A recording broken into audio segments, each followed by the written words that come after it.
Sejam bem-vindas e bem-vindos às entrevistas na íntegra do podcast 20%, uma série sobre a participação das mulheres no IPEA, produzido pela AFIPEA por Direitos, Democracia e Diversidade. Você pode escutar esta e outras entrevistas comandadas pelo comunicólogo Igor Rodrigues em nosso canal do YouTube ou em outras plataformas de áudio. A convidada dessa entrevista é a servidora Ana Amélia, pesquisadora e coordenadora de estudos e pesquisas de igualdade de gênero, raça e gerações no órgão. Sejam todos bem-vindos a mais uma entrevista na íntegra do podcast 20%, o projeto idealizado pela AFIPEA que conta sobre as narrativas femininas no Instituto. Nesta entrevista, estamos com a Ana Amélia, técnica de planejamento e pesquisa e coordenadora de estudos e pesquisas de igualdade de raça, gênero e gerações, da Diretoria de Estudos e Políticas Sociais. Ana, a AFPE agradece muito a sua participação no projeto. E para começar a nossa conversa, gostaria que você falasse um pouco como foi a sua história de quando chegou ao IPEA. E nesse início de carreira, como foi para você ingressar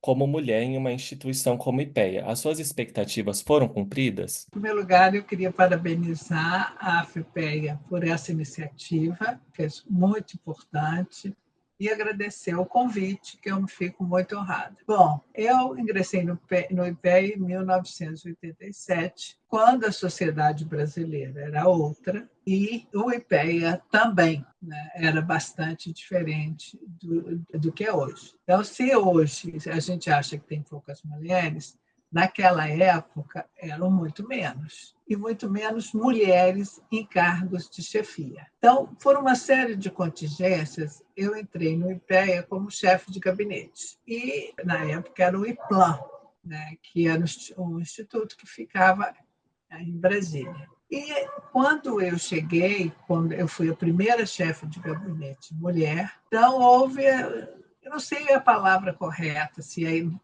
estranhamento, não era, foi uma novidade, mas de forma nenhuma eu tive dificuldades.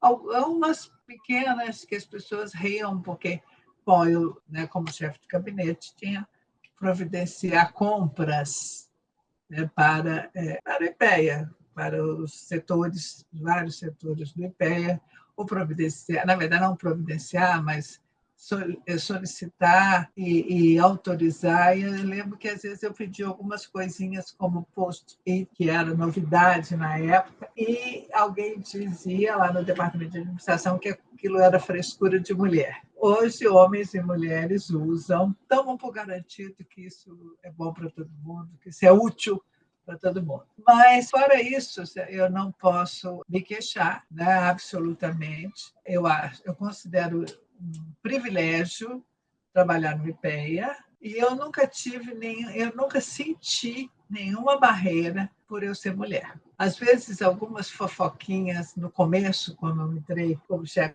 de gabinete, que tinha um certo poder, mas nada que me comprometesse, tá? Nada que me chateasse, nada que eu me sentisse assediada, em absoluto. E eu acho que o IPEA, como a sociedade, né, o IPEA tem evoluído, né? Hoje você tem muitas mulheres na casa, muitas mulheres em cargos de poder. A nossa presidente é uma mulher.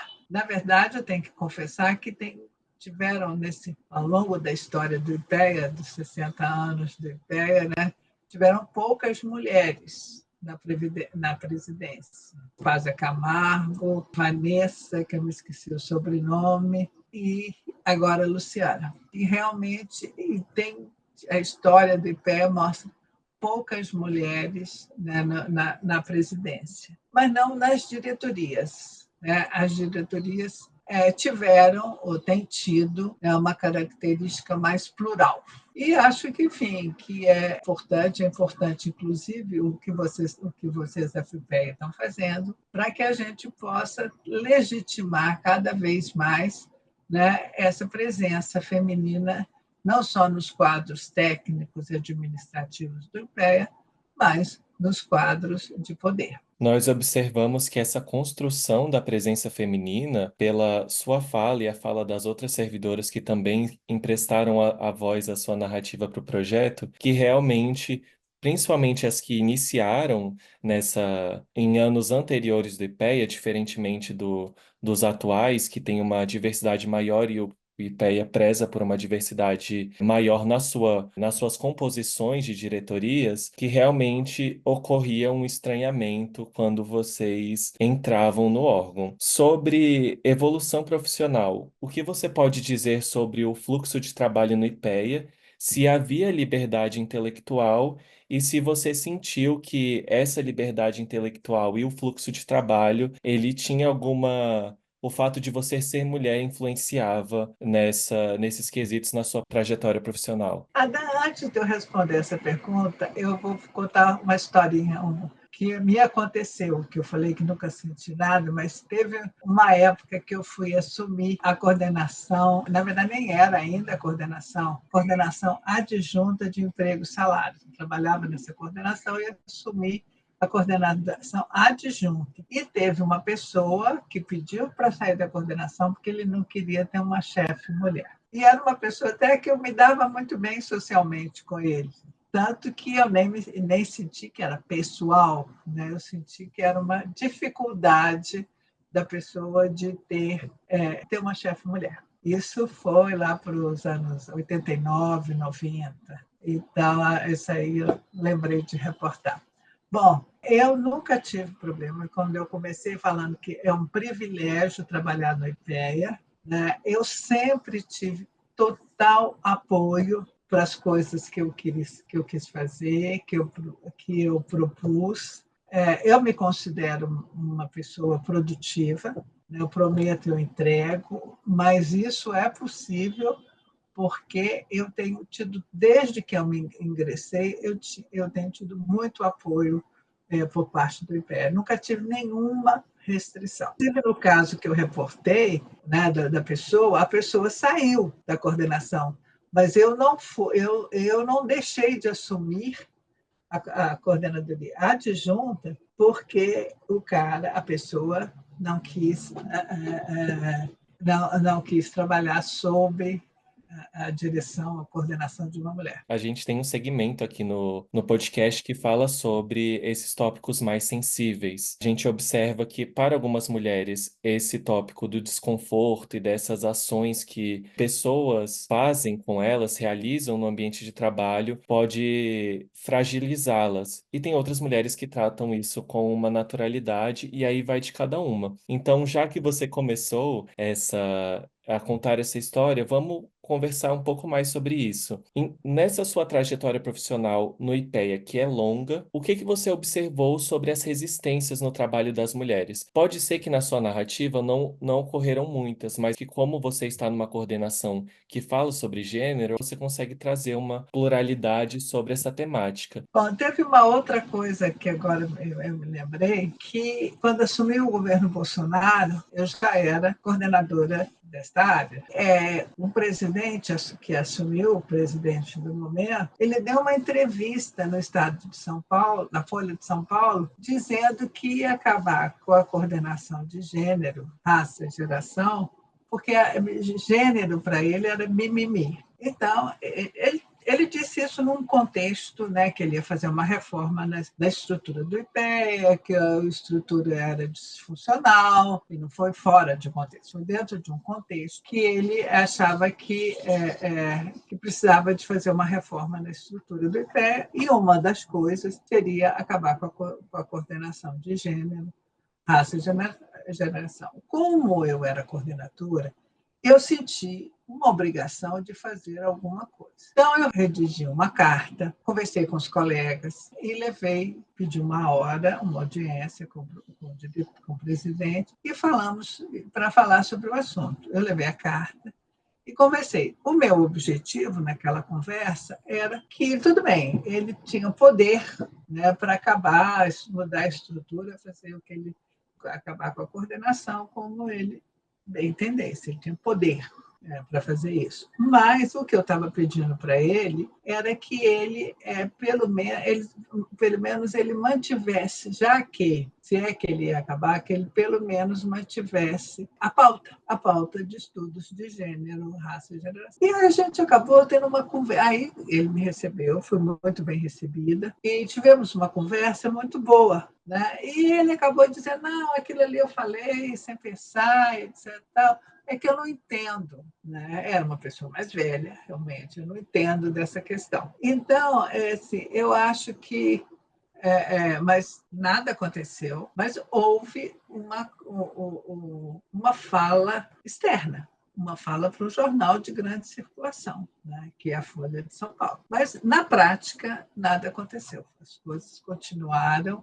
Eu não tive nenhuma restrição, nem como pesquisadora e nem como coordenadora, por parte desse presidente, por parte da diretoria colegiada do momento. Então, eu acho que assim, eu vejo isso de uma forma mais condescendente, talvez por eu ser mais velha, e eu acho que é um pouco da dificuldade desta geração mais velha de perceber essas questões, sensibilizar, porque quando estudaram, quando se formaram, era um modelo, né? Eles tinham um modelo, né, de sociedade.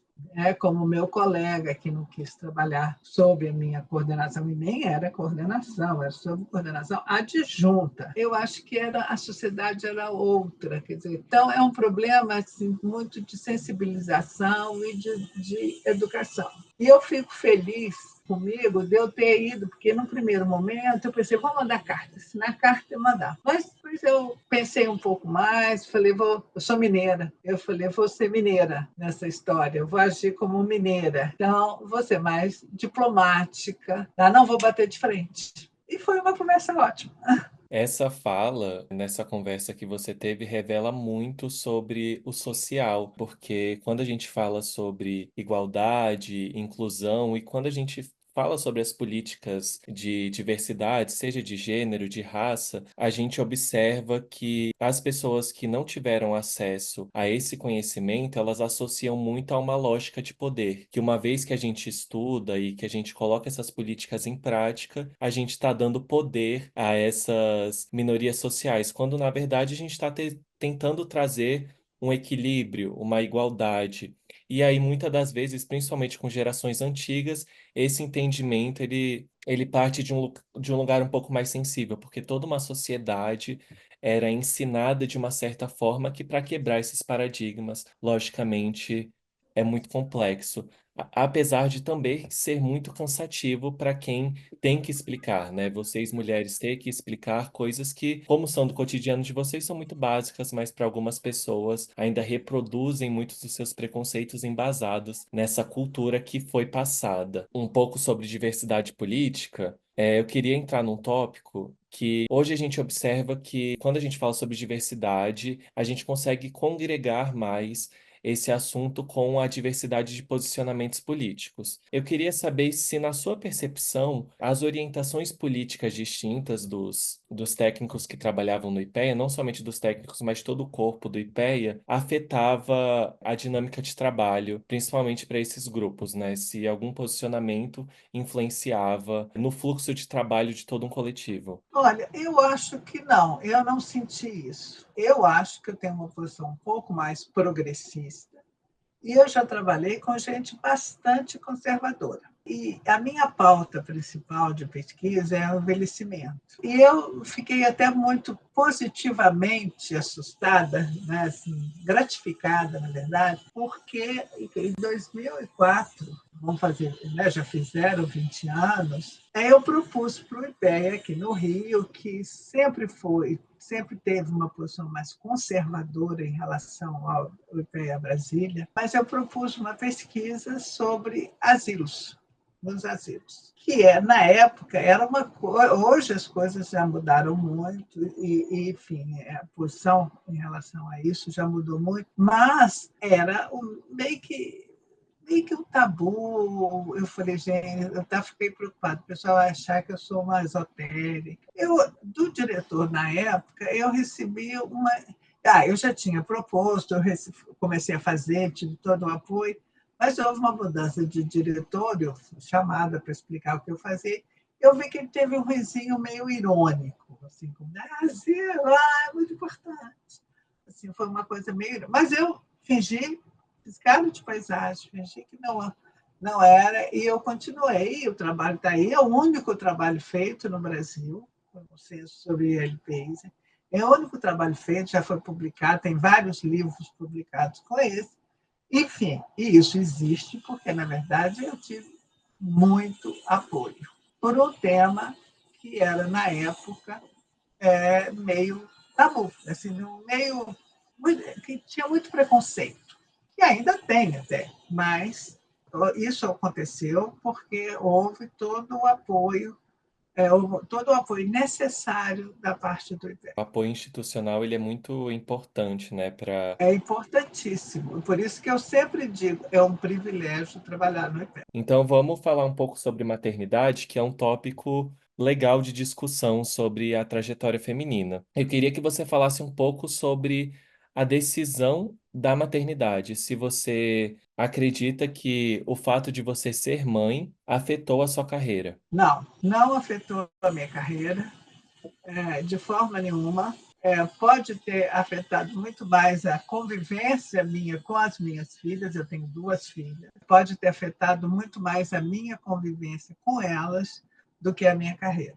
Agora, eu tive o privilégio também, quando eu tive minhas filhas, eu morava em Belo Horizonte, onde eu tinha mãe e sogra que me deram muito apoio, quer dizer, haviam outras mulheres que me apoiaram para a minha trajetória profissional. Essa base de apoio ela é muito importante para que seja tocado esses dois personagens sociais, assim por dizer, da mãe e da profissional. Bom que não afetou a sua trajetória e você conseguiu tocar de uma maneira saudável. Agora, sobre apoios institucionais. Quando você teve filhos, você precisou tirar alguma licença? Quando eu tive a primeira filha, eu estava estudando no mestrado. Então, eu não parei, eu tive uma licença de 10 ou 15 dias, não parei o mestrado. Terminei. E quando eu tive, isso foi quando eu tive a minha primeira filha. Quando eu tive a minha segunda filha, eu já trabalhava numa fundação em Belo Horizonte, Fundação João Pinheiro, era seletista, então eu tive direito a 3 meses de licença e eu usei essa licença e depois voltei ao trabalho normalmente. Agora, sobre a visão atual do IPEA, nós estamos caminhando para o final do nosso bate-papo e eu queria que a gente entrasse nessa temática. Como você esteve durante um longo período no IPEA, eu acho que a gente consegue desenvolver bastante nessa parte. E eu queria que você falasse um pouco mais sobre as mudanças estruturais no IPEA como instituição e o perfil das servidoras. Quais foram as mudanças que ocorreram que você consegue observar? Olha, eu acho que houve uma mudança muito importante que foi em relação aos concursos, porque eu não me lembro quando foi o penúltimo concurso, deve ter sido 2000 e pouco, não me lembro exatamente, mas pelo menos 3 concursos, os 3 primeiros concursos, acho que eu não me lembro exatamente, que houveram 5 concursos. Os 3 primeiros foram muito pesados, muito carregados em macroeconomia, em hard, né, economia. E passaram, a maioria das pessoas que passaram foram homens. E houve o penúltimo concurso, que até não me lembro exatamente quando foi, 2000 e alguma coisa, eu acho que foi um avanço, porque foi um concurso mais diversificado. Ele trabalhou com temas e aí permitiu uma diversificação maior dos aprovados, porque aí vinham temas de várias áreas. E houve, então, uma diversificação inclusive, não só de gênero, mas de raça também. E houve vagas para deficiente, né? Então, abriu uma cota para deficiente. Então, eu acho que isso, para mim, foi uma mudança muito importante. O formato do concurso, essa mudança de formato, que tem muitos economistas hard, como eu gosto de chamar, que reclamam, porque o IPEA é uma casa de economista, e eu não acho que o IPEA é uma casa de economista. O IPEA é uma casa que faz estudos para subsidiar políticas públicas. Então, ele precisa de economistas, sim, mas ele precisa de cientista político, ele precisa de sociólogo, ele precisa de gente que entenda de meio ambiente. Então, ele tem que ter, para ele cobrir as demandas externas, a demanda do governo, ele tem que ter um perfil mais diversificado. E hoje em dia, eu acho que você, graças à evolução da nossa sociedade, você tem que ter, quanto mais diversificada é uma instituição, mais produtiva ela é, mais rica ela é nos conteúdos, inclusive, que ela produz. Legal, isso que eu ia te perguntar. Como você observa, na sua opinião, que essa diversidade influencia na produção de conteúdo de trabalho? Ela influencia muito, porque a gente trabalha muito, a gente cria a nossa demanda, entendeu? A gente oferta. Por exemplo, eu trabalhei com envelhecimento. O IPE hoje modéstia à parte, é um órgão reconhecido em estudos de envelhecimento, mas eu propus isso. Eu entrei nessa área e propus isso, e, como disse, tive todo o apoio do IPEA. Então, na medida que você tem pessoas que estão interessadas na temática racial, isso vai ter muito mais a ver quando você tem pessoas negras ou indígenas, são essas pessoas que estão interessadas em levantar essa proposta, em colocar essa oferta de trabalho nessa área, como a questão de gênero também, obviamente. Então, eu acho que assim, você tem que diversificar o corpo técnico, corpo de funcionários, para você poder diversificar os seus produtos. Muito legal essa parte da criação das próprias demandas. Antes do nosso encerramento, a gente está buscando trazer algumas histórias. Então, eu queria que você contasse alguma história que te marcou no Instituto. Pode ser alguma de reconhecimento ou pode ser alguma mais relacionada à vivência feminina. Você decide. É sobre as narrativas femininas, então é legal que seja uma história que toque nessa parte, como você achar melhor. Eu vou contar uma vivência que foi o único problema assim, que eu senti no IPEA. Quando, como eu disse, eu entrei por um acaso, foi um acaso, eu entrei chefe de gabinete. Na verdade, eu fui contratada para trabalhar na coordenação de trabalho e renda. Eu sou demógrafa, sou economista, mas demógrafa, então era onde eu me encaixava. Bom, mas por um acaso, no caminho, literalmente falando, no caminho da minha mudança, eu trabalhava em São Paulo, eu virei chefe de gabinete. Bom, quando houve a mudança de direção, claro que eu perdi o cargo, entreguei o cargo, era óbvio, mas na minha cabeça estava claro que eu precisava, que eu iria para a coordenação de trabalho e renda, que era onde todo o meu projeto seria estar ali. Eu sabia que eu estava naquele cargo temporário, como qualquer cargo é temporário, que o meu lugar era lá. Mas o diretor, que assumiu, era o superintendente, que falava na época, ele estava fazendo uma reestruturação e ele queria que eu fosse trabalhar a coordenação de emprego e renda, tinha muita gente. E a coordenação de indústria tinha 2 ou 3 técnicos. Ele queria que eu fosse trabalhar lá. Mas eu falava, não, eu não sei nada, o que eu vou fazer lá? Não me cabe. E outras pessoas até diziam, não, você vai lá, faz suas coisas, o coordenador não vai te encher o saco. Poderia ter feito isso. Ia acontecer isso. Eu ia fazer o que eu sempre fiz, sempre que eu queria fazer, ninguém me encheu o saco. Mas eu falei, não, mas eu quero ir para onde eu vinha, para esse lugar. Bom, eu sei que a conversa rolou. O secretário executivo do Ministério do Planejamento, por alguma razão, me chamou para conversar lá e perguntou o que estava acontecendo comigo. Aí eu falei isso. Ele assim, me deu uma atenção, eu conversei muito tempo com ela. E eu chorava, foi uma coisa louca, porque eu falava assim, eu não sou xícara, eu não vou para onde está faltando xícara, entendeu? Mas aquilo, quer dizer, eu já tinha chorado antes. Não, foi na frente dele. Aí eu não sou xícara que você leva para onde. Aí me falaram, não, vai conversar com o secretário executivo, ele é uma pessoa acessível, enfim, aí ele me recebeu realmente, e eu conversei com ele, e eu falei com ele. Então. Aí ele deu um telefonema e eu fui para a coordenação de... Mas isso não foi porque eu não, em nenhum momento senti que isso aconteceu porque eu era mulher. Isso aconteceu porque eu participava da gestão anterior, que era que o superintendente que tinha assumido era quando queria mudar. Então, não era porque... Assim, eu em nenhum momento senti porque eu sou mulher, se fosse homem ele não fazia isso.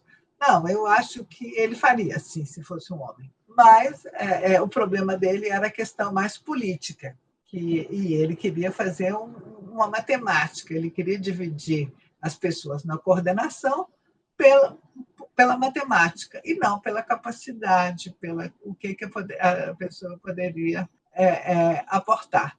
Então, essa é uma história que eu queria contar, que hoje eu acho ela muito engraçada, entendeu?